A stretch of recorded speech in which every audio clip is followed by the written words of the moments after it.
Today we're going to be reviewing how it's actually made jelly beans. The jelly bean is a colorful treat, but unfortunately, no one is exactly sure when the jelly bean was invented and how.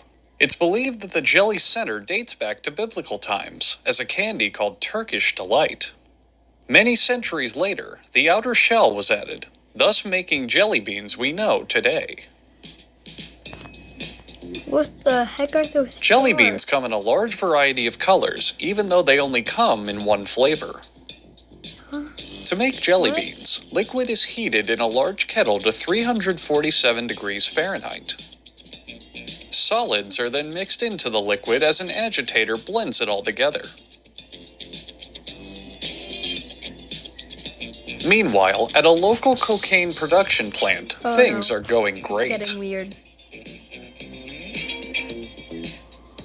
This massive amount of Colombian nose candy is worth up to $400,000. Normally, the cocaine would be scraped off the machinery, but this cartel is so ludicrously wealthy and powerful that they have completely stopped giving a shit.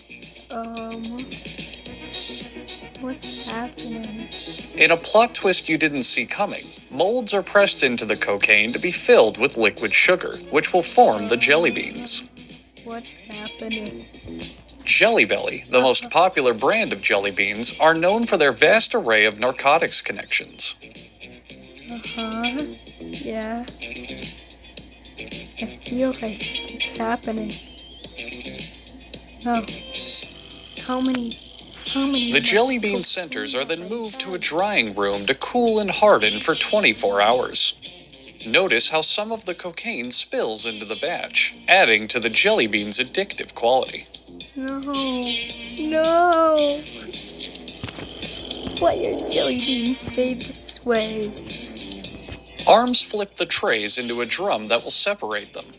Half of them will continue into the candy factory, while the other half will wind up on the streets of Southside Chicago. What the heck's been happening now? No. The dry jelly bean centers then tumble into a wire mesh conveyor.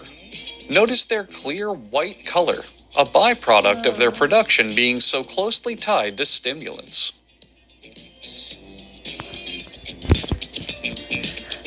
The jelly beans then ride through a sugar vapor condenser and into a sugar drum.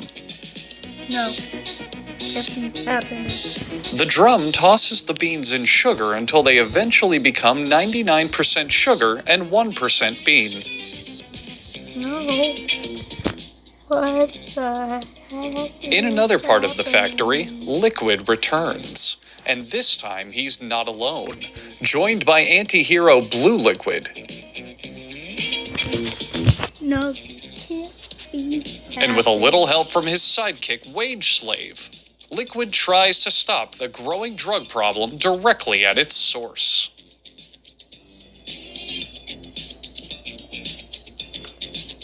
After the beans are thwarted, the literal fourth gigantic helping of sugar is added to the batch. No, I don't believe this. No. But don't celebrate too quickly, because then the nefarious supervillain Red Liquid joins the party. No. And Red Liquid's superpower? Racism. What the? Don't tell me this Red Liquid is... Then a little wax is added, because most people hate when things taste good. The wax coats the candies to make 90% of this process pointless. What the heck? If I'm eating wax? No, I can't believe this. Then the jelly beans stop spinning and air dry. Don't tell me this is real. If it is, I'm not gonna eat jelly If the beans spin for too long, they may turn purple, indicating they have become spoiled and poisonous. Do not eat purple jelly beans. And finally, as all the jelly beans mix together and move to the packaging area, we here at How It's Made would like to apologize for doing an episode on jelly beans. We all know they're disgusting, and one of the worst candies ever made. But we felt obligated in our educational duties to show you where these vile hellspawn came from. We apologize to anyone offended by the fact they had to learn about jelly beans. And if you enjoy eating or talking about jelly beans, please consult professional counseling. There are people who can help. It Well, gets that's better. I guess. But you know what I, the omnipotent narrator, will never apologize for? Streaming video games live on Twitch. You can click the link in the description, Well, or bye. you